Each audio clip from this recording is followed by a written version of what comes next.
Jesus, Pinaniniwala na ang iyong pag-iingat, Yes, ang Lord Jesus, iyong again. kalakasan, ang siyang patuloy na bumabalot, Panginoon, Yes, sa Lord buhay at pisikal na katawan ni Pastor Boyet. Yes, Lord. Bagamat may mga pagkakataon na tila ba akala namin ang aming Yes, Lord kalakasan Jesus. ay hindi nauubos.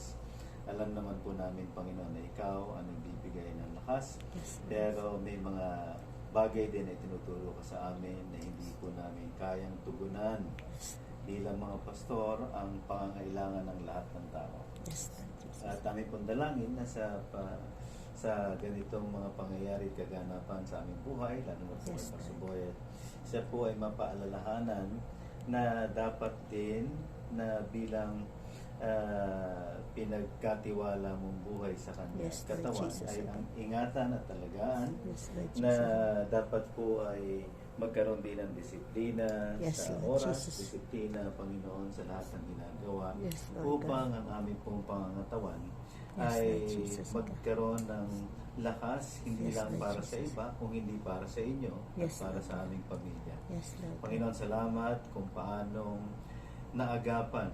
Yes, Lord. At alam po namin na ito po ay testamento ng iyong grasya. Yes, And Lord I Jesus. pray again. that you will just so cause the bleeding to fully stop. Yes, Lord Ano Jesus. man ang naging dahilan ng pagdurugo, Yes, ano Lord. man, Panginoon, ang kanyang nararamdaman, I pray that you Yes, will just so Lord touch Jesus. his body. Yes, Lord. May your Spirit, O God, be upon him. Yes, Lord. That you will bring healing and Yes, full Lord Jesus. restoration, Lord, to the body of Pastor Boyet. Yes, Lord. Lord, I pray that he will also have the peace Yes, and Lord comfort, knowing full well Yes, na Lord. ikaw ang patuloy na mga ngalaga Yes, sa Lord church Jesus. na ipinagkatiwala mo sa kanya. Yes, Lord. I thank you for how you have helped him raise Yes, Lord. very faithful servants in Payatas. Yes, Yung Lord. mga taong ibinahagi niya ang kanyang oras at pagmamahal. Yes, Lord. This is the time for all of them to step up Yes, Lord. and grow, and at the same time na makita ni Pastor Boyet